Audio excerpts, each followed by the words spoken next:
Time's up, I done touchdown. I'm high stepping for the touchdown.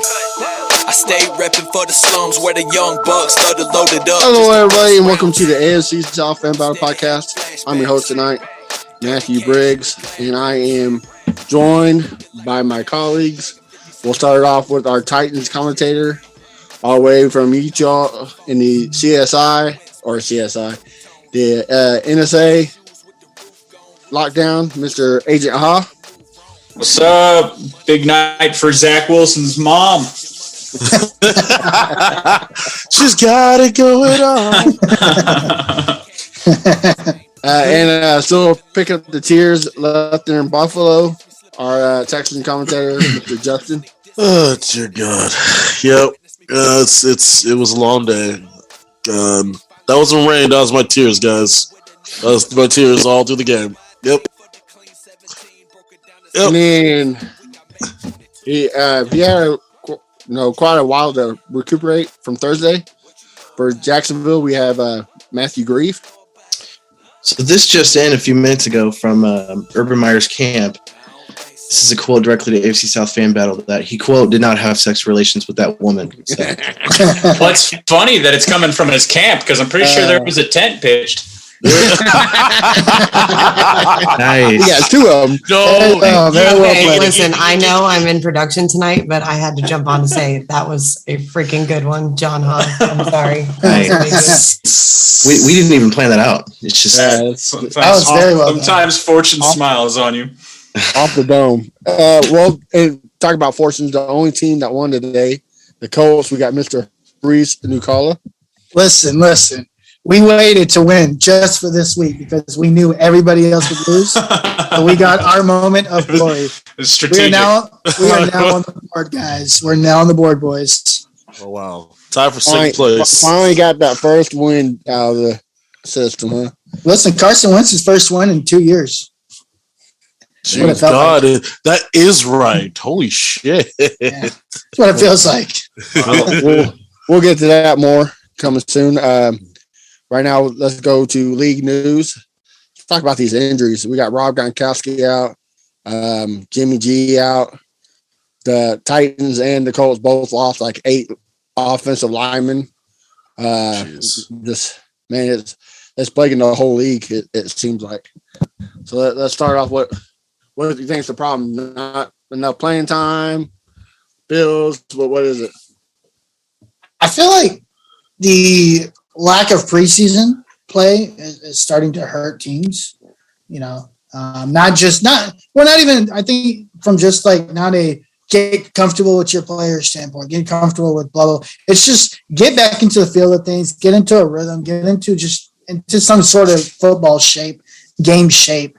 We're down to 3 preseason games now. You have an extra game to play this season. It's inevitable. Injuries are going to happen. There's nothing you can do to control them.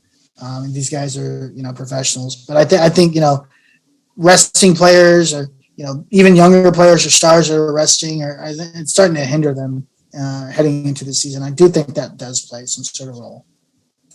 Matt Grieve, what do you think?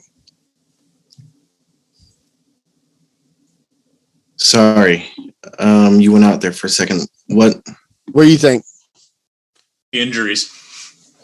Oh man, it's tough. I just read that DJ Chark is going to be out for the season most likely. So Harish kind of nailed it. I mean, it's a 17 week season. People are still trying to navigate and figure that out. And then this was the first full off season for a lot of players, and so trying to navigate that as well. I don't know. It's tough though. Well, and also a lot of teams couldn't. A lot of players they did get to work out, but not football workout, if that makes sense. They weren't allowed to because of COVID, rule. I think that plays a big factor. They weren't out there tackling. They weren't conditioning. Yeah. Honestly, I was thinking about that too. Yeah, I think it's also. Yeah, I think it's people's bodies aren't used to the tradition of the COVID off season to a regular off season again. You know what I'm saying? Like last off season, it was all virtual. Literally, no training camp, no nothing. Then they come back, and now their bodies aren't used to the beating that they usually get in the preseason. So that also could be factoring in too as well. And plus they didn't start actual training camp till what, late July, August, right? Yeah, I think that July start time is kind of normal, actually, right? Yeah. Isn't it? Late July is normal. I thought June was when training camp started back in the past. Yeah. No. It's July. It's July. I think the problem is it's not necessarily training camp. I think it's OTAs. That schedule is still kind of wonky when it comes to COVID. You know, it's still like semi-virtual, and then we have the whole shebang that we're not going to talk about. But I think a lot of that plays into that, and I think it might be until, honestly, I want to say next year. It might be a couple of years before we truly get back to normal, without any issues or anything like that. So I do think a lot of that plays into it. But yeah, I mean, it's just unfortunate. I mean, we're always going to have injuries. We know this, right? But I do think a lot of what plays into what we are seeing is the unevenness of a regular offseason versus the COVID offseason we've had. Right. And jumping into this game that's happening right now, everybody's favorite quarterback in the whole NFL, Mr. Tom Brady, just surpassed Drew Brees for most yardage, correct? Yes. So, I mean, that's a big. I know he's been in the league for 20 years, but that's still. Well, I mean, David, didn't those two go back and forth on this last year too, of who was on top? This was inevitable. Yeah, they did. Yeah, I think so for a little bit. Yeah. Yeah, it swung back and forth for a long time. Then, I believe, Drew Brees got a decent lead on Tom Brady. Now he's finally actually caught up to him again. I mean, it was inevitable. I mean, Drew Brees did it in a less amount of time. Mm-hmm. He's always got that. True. Especially from a quarterback that was supposed to be a starter anywhere. Everybody had him after that shoulder injury not being the same. So that was, good to see. But I mean, it's something that's a great, feature to have. Nobody else has ever had that. I mean, it would be broken probably. Aaron Rodgers might have it, but Patrick Mahomes is going to obliterate that record. Let's just be honest. Patrick Mahomes is going to obliterate that record in 10 years. Justin Herbert might be right behind him. Oh, dude. I won't make those declarations till they're anywhere close to it. Patrick Mahomes is going to obliterate that record. I'm telling you right now. I get what you're saying, but the way Patrick Mahomes is throwing, he's throwing almost 5,000 yards every year. You never know. You really don't. But if you take the trajectory of where they are right now, and barring injury, right? Obviously, barring injury, they are on pace to obliterate that record. Or retirement. But so many of those things can change, though. Sure. I mean, Andy Reid could his coaching staff could end up moving on, retiring, this, that, whatever, and then you got a whole different scheme where it just doesn't work out for him, and then you never know. So that's why I said I don't want to say, I don't make those sorts of hyperbolic declarations until it's conceivably within reach, and it's too early. I mean, he's young. You know what I mean? He's got plenty of time. I get what you're saying, but sure. I don't think it's the scheme with Pat Mahomes. I think he's a Brett Favre type quarterback where he just throws the ball on will. So who knows? Well, go ahead. Patrick Mahomes, real quick. Patrick Mahomes is one of those QBs that did not work well in college, but works really well in the NFL. Because he was not a very good college quarterback. He was okay. I watched a lot of. I mean, he was on Texas Tech. He went to Alabama or Clemson or a team that would build around him. Yeah, I mean, but Texas Tech is a pass-heavy offense. They fling the ball everywhere. He still had a lot of passing yards and a lot of touchdowns. Just had a lot of interceptions too. So fair. But I mean, I get what you're saying, but he was all right. But before we move on to the most important part of the games, if you heard, we are sponsored by TPPN, and they are sponsored by DraftKings. And DraftKings is giving away all new free customers free shot at $1 million in total prizes with their first deposit. All you got to do is download the DraftKings app and use the promo code TPPN to receive $150 in free betting money all you have to do is sign up. It's the official betting partner of the NFL. So again, sign up. DraftKings, use TPPN. Don't be like Alex Perez and expect you to get free money. You have to make a deposit. So they're just not going to give you $150 for free. Doesn't work like that. So let's go to the AFC South. I mean, they kind of are. You have to deposit $5, at least $5. But Yeah. let's go to AFC South. Let's guy on the winning streak. Let's talk to Mr. Harish Nookala. Tell us about the game. Yeah. Earlier it looked really ugly. Again, it's just kind of the same as the last 3 weeks. Carson Wentz snaps the ball. Carson Wentz steps back for 1 second. Carson Wentz is hitting the floor. You look up who's on the offensive line. Julian Davenport's just having a fucking, campfire out there while his defensive line guy is just running right by him. Right. And then all of a sudden, it's really weird. I actually didn't know. Jonathan Taylor's going off. They're playing 3-man fronts and we're shoving the ball for what seemed like 80 yards a carry. He broke off a 40-yard run really early. He averaged, I think, like 7.5 yards per carry today. So Jonathan Taylor's familiar. It was so weird. All of a sudden, I looked up and I was like, wow, Carson Wentz has some protection. And then he threw a ball that was really nice. And then he did it like 2 or 3 times in a row. I was like, hold on a second. Something changed here. And I started looking at the offensive line, and Julian Davenport was gone. And I was like, wow, it took us 4 weeks to figure that one out. So, overall, it looked really good. Once we finally got a lead, this defense has not been very good all year. It's struggled all year. Many parts, our top core pieces have not been very good. They struggled to start this game. That first drive for Miami, I was like, wow, they just let Jacoby Brissett just walk down the field. And then towards the end of the game, obviously, the game was pretty much in hand, and they were just kind of nonchalant about stuff and just let the Dolphins just kind of drive down the field. But the defense, I think, for the first time all year, played their best game of the season, minus those last 2 drives when the game was already out of reach. Listen, I found a stat earlier about Carson Wentz, and I'm not the biggest Carson Wentz guy. I never really wanted him on my team. I was a big Sam Darnold guy, as you guys know. I was huge on Sam Darnold. I wanted Sam Darnold really bad. But I found this stat that was interesting for the first 4 weeks of Carson Wentz's season this year and last year. So last year he was 930 yards, 4 touchdowns, 7 picks, and 68.3 quarterback rating. This year he's 920 yards, 5 touchdowns, 1 interception, and 92.1 QB rating. Night and day from what he did last year. So, for the Colts fans, they're like, well, Carson Wentz sucks. Carson Wentz this. Listen, the rest of the team has to elevate their game to Carson Wentz, right? Carson Wentz carried this team for 2 weeks and suffered 2 sprained ankles because of it. So if this team can just get healthy, everybody just kind of stands up and they play their role like this team knows how. This team's going to be just fine. Like, I've got no worries about this team. It's still really early. There's no need to hit the panic button.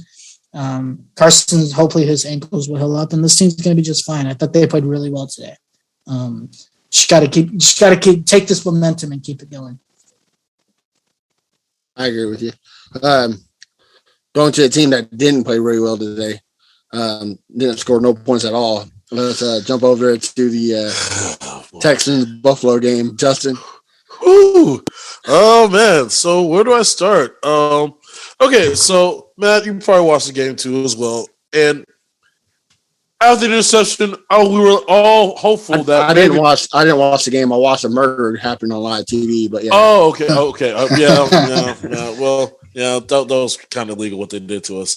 But, once we got the interception and we got us a 4th down on that first drive we had, and Cully made that stupid-ass decision to go for it instead of kick the field goal, I literally thought to myself after that play, we're going to get blanked. And it just naturally manifested itself, dude. It was literally everything I expected in this game to happen, but so much worse. It really was, man. It's just the poor kid Davis Mills looked like a 3rd-round pick rookie that was not ready for the NFL yet. And that's what we got today, man. It was just mistake after mistake. I mean, just one after another. How many picks did he throw today? What, 2 or 3? 3. Yeah, I knew. Yeah, it had to be 3.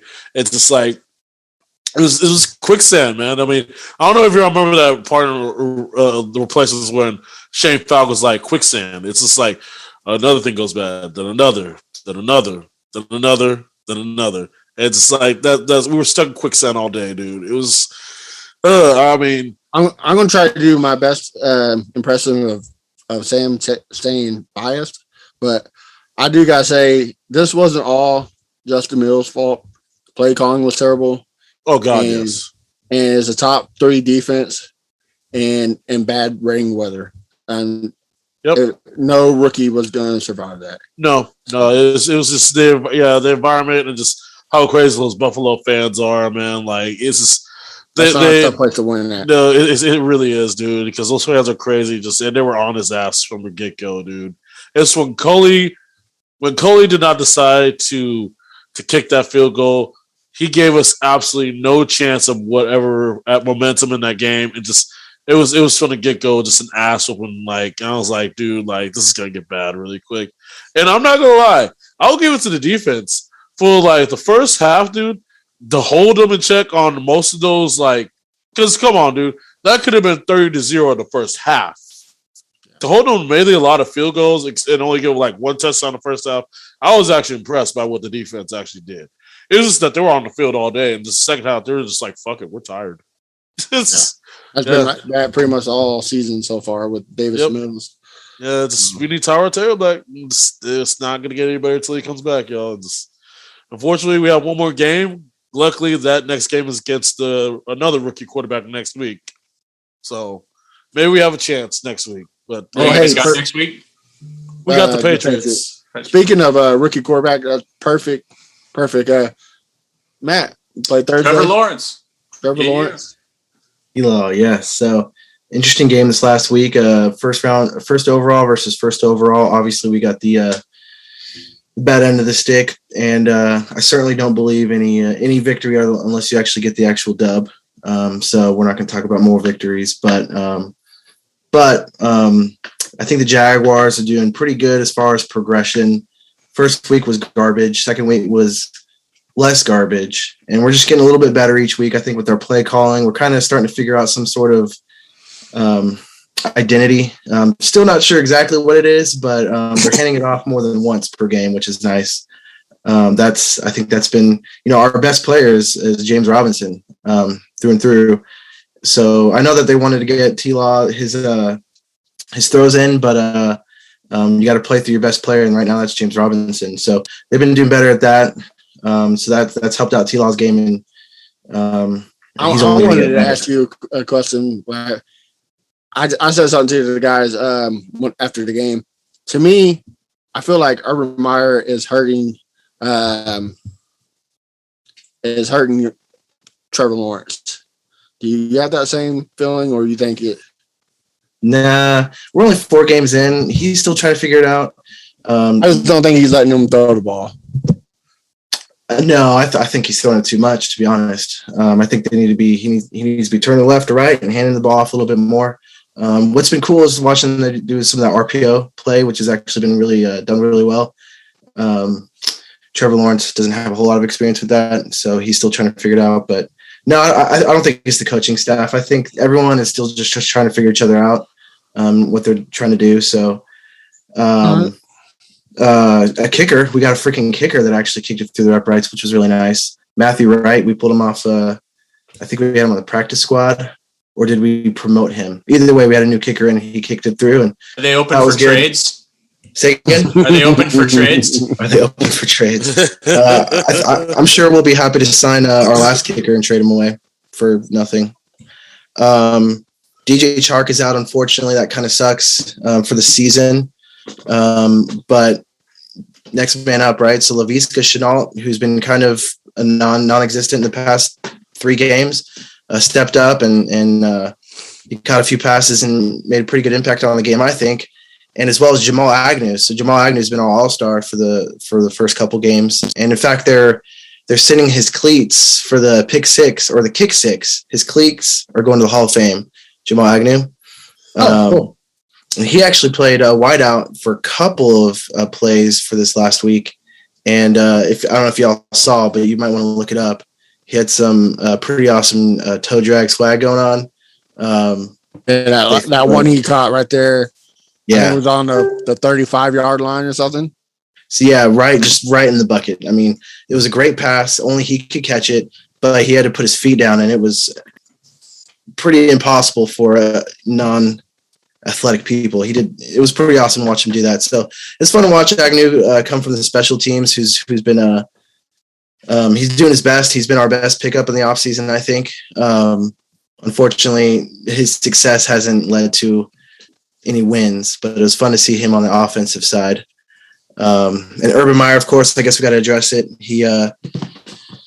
There's a video circulating of him in a bar, I guess, doing his best, living the best life now. There's a little There was a female trying to talk to him about how his car insurance is up, and he wasn't paying attention very well. But we'll see what happens. Nothing's really come out from the team or him. I seen a picture with her, him, and his wife.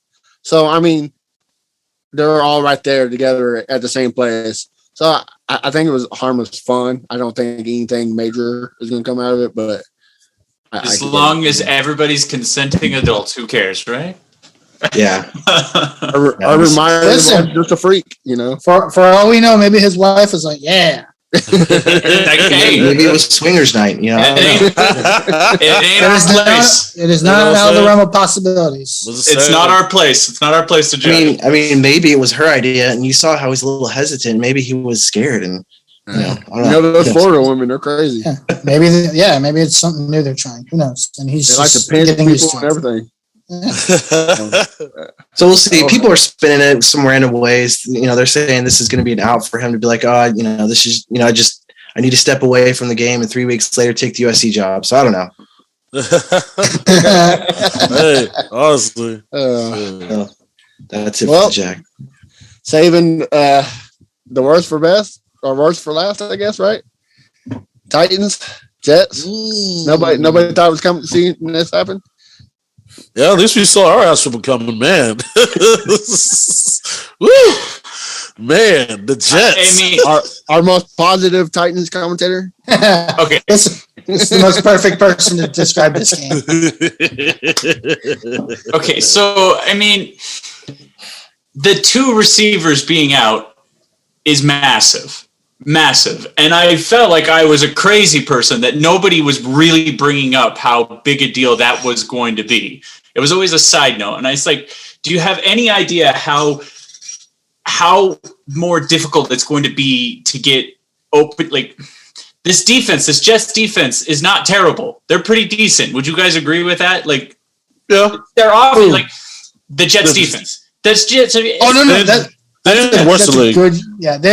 a good young defense. So when you don't have a receiver that can get open in any type of coverage, it's going to make things difficult. The Titans' offensive game plan for the season is, you remember that old adage that like the best offense is good defense? Theirs is the reverse. They want to have their best defense as a good offense. They want time of possession. That has been their MO. It's clear from day one. And they are accomplishing that. However, in this game, early on, when they get into the red zone, when you don't have a receiver who can get open, Derrick Henry's not going to be that effective. It's not going to happen. And we were getting field goals. We go up 9-0. And I said, this could be a problem because our defense is better than it was last year. But Zach Wilson is that type of quarterback like the Kyler Murrays, like Russell Wilson's, these mobile quarterbacks like Lamar Jackson. These guys always. I think he found his groove today, too. Well, and that's the problem with it. Yep. It's like if we're not getting touchdowns in the red zone, you're going to let this offense hang around enough, and it could be a backbreaker. And the momentum swung to a point. I mean, we were lucky enough to get in overtime with how terrible these receivers were today. And that was the problem, is that it's these two, like A.J. Brown and Julio Jones being out is huge for this team. I was kind of worried about losing one, but losing them both is a really, really big problem. And it's really bad, especially given that this week and next week are supposed to be our easy wins before we head into the gauntlet of the 5 games after that, which are going to be a real monster. Right. So, plus, having Bud Dupree and being out, and then that didn't help. And then I have to say that and the offensive line struggles that we've been having this year, particularly on the edge, they've just been having this miscue. Ryan Tannehill is getting knocked around. Did he get sacked? I'm sorry, did he not 7 times? 7 times? Yes, 1 sack. Yes. Here's the thing. I know you guys hate Ryan Tannehill, but this guy is tough. This guy is getting beat up, and he is still flinging the ball and making passes where he can. It is really difficult. I am really, really worried about his. I'm really worried about his longevity. You guys are worried about Derrick Henry getting all these touches. I'm worried about Ryan Tannehill getting knocked around all the time. Wait, is he playing on 2 sprains? Right. Yeah, guess what? Your quarterback was playing on 2 sprains and we still couldn't touch him. Yeah, wrong. That's the thing. Couldn't touch him. Yeah. But that's not what I saw. Ryan Tannehill is getting beat up back there. These are problems that you can avoid for the most part when you have a receiver who, like Julio Jones, is the pinnacle of a person who can beat coverages. So with him having a hamstring issue like this, it's very concerning. And I know I'm always the sky is falling kind of guy, but it's not preemptive to worry about it, especially given the tough schedule that we have coming up. I don't. So were you happy that Corey Davis had a career day against y'all, or? I'm indifferent to it. I don't care. I don't care one way or the other. I'm upset that we lost the game. It's just he can have a career day and we win the game. Whatever. I don't care. It's just I care more about the wins and losses. And you talk about the overtime. He missed the kick to tie. At that point, I was I don't really care about getting a tie or a loss at this point. It was we just conceded to trying to get a tie. I was okay, he missed it. All right, well now we got a loss. Whatever. I wanted to win. It's unfortunate. I think that we've got off to a really rough start with just miscues. On defense is where people are focusing, but the offensive line miscues, again, particularly on the edge, there's been these tight ends when they stay into block are really having a hard time. And that Jets defense, I don't know. I just felt I saw it coming with they just got the perfect matchup against us with our injuries and with their defense being the way they are. I feel if we had at least one receiver in there, we could have implemented our game plan, which we seem to have been going with, which is just get at least a touchdown or 2 instead of these field goals and just play the keep away game, play the time of possession, because we've kind of cleared up a little bit of these turnover issues. Ryan Tannehill didn't fumble it at all. I don't think he had any picks. I'm trying to remember. I don't think he had any. I think we actually won the turnover battle for once. You know what I mean? Don't talk to me about that. Right. Don't talk to me about that. Yeah, it's just that's the problem with it. What I feared is what came to fruition. And I didn't want to get too crazy because again, I know how I am. I'm just that we're going to lose every game. I over exaggerate this sort of things, but my worst fears came to fruition. And I felt I was crazy because I was the only one seeing it and nobody was saying it. So I said, oh, maybe it's me. I don't know. But then it happened. So it just feels worse somehow. I don't get to say I told you so. I mean, your best receiver was Josh Reynolds today out there. That sucks. No, our best receiver were our 2 running backs. Jeremy McNichols and Derrick Henry were our best receivers. Yeah. Welcome to being a Colts fan. Because we just kept doing those stupid little dump off passes, those check downs. That's what we kept doing, and that's where we had success. That's what you had to. Like I said, it just gets so hard to score a touchdown in the red zone when you don't have a receiver and Tannehill has virtually no time because the pass rush is coming and your receiver needs at least 8 seconds to get open. It's a disaster. No wonder you get sacked 7 times.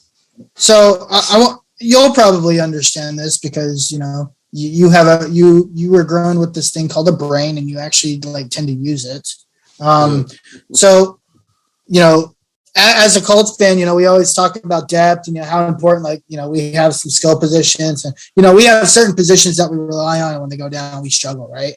I think the Titans finally saw that this year. You have depth at the wide receiver position, but when players get injured and key players get injured, depth goes away. You no longer have it, right? Yeah, it's we had the depth until the two guys go out. You know what I mean? We had two Pro Bowlers, but when they both go out, it's a nightmare. Yeah, I mean, we're dealing with the same thing. We have 3 Pro Bowl offensive linemen now, and a 4th just got hurt today. So, yeah, we have a really deep offensive line, but when you're 4 Pro Bowl and one of them is a 2-time All-Pro every freaking plays, it goes away, and it does have some impact. So, I think, again, I was telling somebody this earlier, and I was just like, look, the Colts and the Titans are going to be just fine. They just need to get healthy.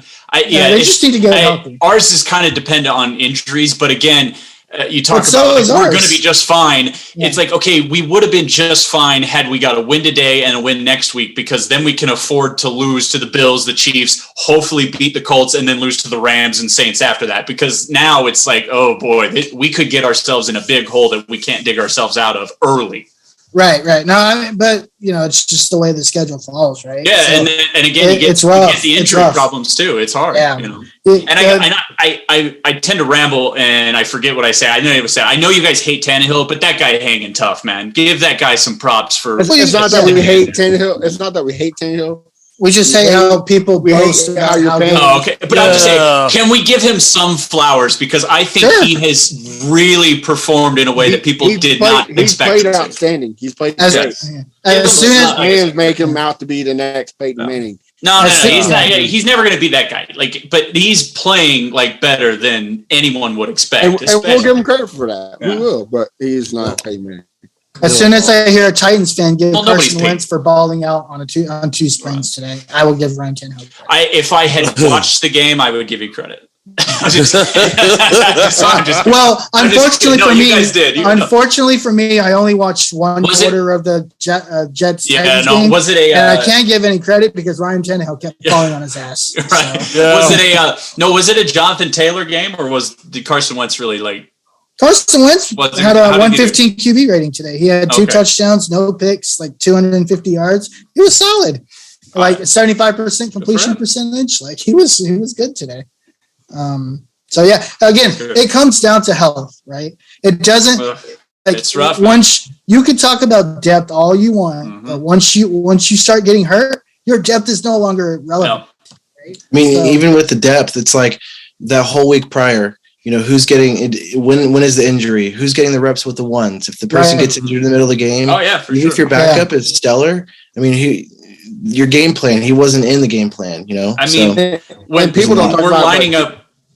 Team chemistry is a big part. People don't talk about it, but chemistry is a big part of football. If you don't gel right, it's not gonna work.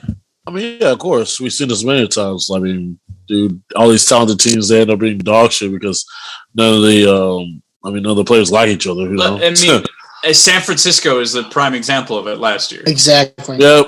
Oh, God, yes. Yeah. And this year, too. Well, they could. Yeah, they could be ahead that way. Yeah, they keep getting injuries like no other. Well, guys, before we head off, anyone got anything else to say? Teddy B, he got out for concussion. We missed that one. That's right. Drew Lock went in and just stunk it up. Ooh. Yeah, he was garbage. Did he? Yeah, it was bad. Oh, so Teddy B got hurt again? Yeah, concussion. Yeah. Jesus. Okay. You see what I mean? That Denver Ravens game was close for a while. Yeah. It was close until So Teddy B got hurt. Yeah. And then just to clarify, I think with the Urban Meyer thing, I don't think his wife was there. He was in Columbia. He was in Ohio because we were playing at the Bengals, and I think he left his family back in Florida. There's a picture on Twitter, and his wife's in there, and with the same blonde. So I don't know. They're maybe that's not his wife, and he's swinging with another woman. I don't know, but yeah, maybe it's a traveling nanny, but they forgot the kid. She was looking after something. You got to massage the heart, so don't have another heart attack. Right, be on standby. Well, before we head out, where can you find everybody? Matt, where can we find you at? I'm at Matthew G Sports on Twitter. Harish, what about you? I am at the Uncle Gandhi on Twitter and everything else in life. Mr. Agent Ha, you don't have one? Yep. You don't like the NSA. Agent, what about you, Justin? Oh, sure. You can find me on Facebook as Justin JP Palmer. You can also find me at Porch Talk Sports on YouTube as well. Awesome. And you can find us at AFC South Fan Battle Podcast everywhere. AFC SFB on Twitter. Again, we are on the Pigskin Podcast Network, and DraftKings is giving $150 free with your first deposit if you enter TPPN. So until next time, everybody have a good night. Real quick, one more thing before we leave. Just because it's Sunday before the week of the game, it is at 9:11 p.m. and OU still sucks. Yes, they do.